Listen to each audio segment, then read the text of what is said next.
महाराष्ट्र के state transport के मुलाजमीन ने आज भिवंडी एसटी डिपो पर कामकाज बंद कर दिया और हड़ताल पर बैठ गए। उनकी इस अचानक हड़ताल से मुसाफिरीन को बड़ी मुश्किलात का सामना करना पड़ा।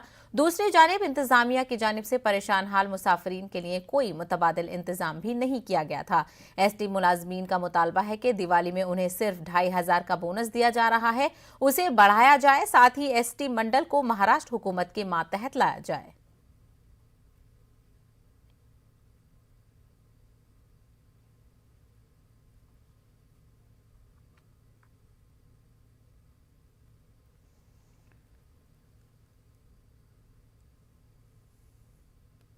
अंसारी नाम है मेरा, मैं फार्मेसिस्ट हूँ और मेरे को आज सुबह आया तो बस नहीं है इधर।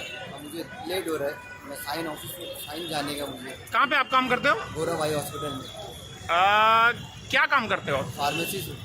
तो सुबह में क्या हुआ, यहाँ आप पहुँचे तो? यहाँ आया तो बस नहीं है। क्यों? अब इंक्वायरी ऑफिस में गया तो वो भी कुछ बोल नहीं रहे, यहाँ आ रहा तो वो भी नहीं बोल रहे कुछ। अब यहाँ हम लोग पेशेंट भी रहते तो हम लोग क्या कर सकते हैं, तो फोन भी आने के। त्रिपुरा के हालात दिन ब दिन शिद्दत इख्तियार करते जा रहे हैं। बांग्लादेश में हिंदुओं के खिलाफ हुए तशद्दुद की मजम्मत में कई दिनों से रियासत भर में मुजाहरे और रैलियां जारी थीं, लेकिन ये रैलियां शिद्दत इख्तियार कर गई और रियासत के मुसलमानों के खिलाफ तशद्दुद हो गए। इस मामले पर Association for Protection of Civil Rights SIO और जमात इस्लामी हिंद के कारकुनान के जरिए आज एक मुश्तरका प्रेस कॉन्फ्रेंस का इनेकाद किया गया। प्रेस कॉन्फ्रेंस में मरकज और त्रिपुरा हुकूमत से ये मुतालबा किया गया है कि जल्द अज जल्द त्रिपुरा के हालात पर काबू पाने की कोशिश की जाए और रियासत के मुसलमानों की जान व माल की हिफाजत की जाए।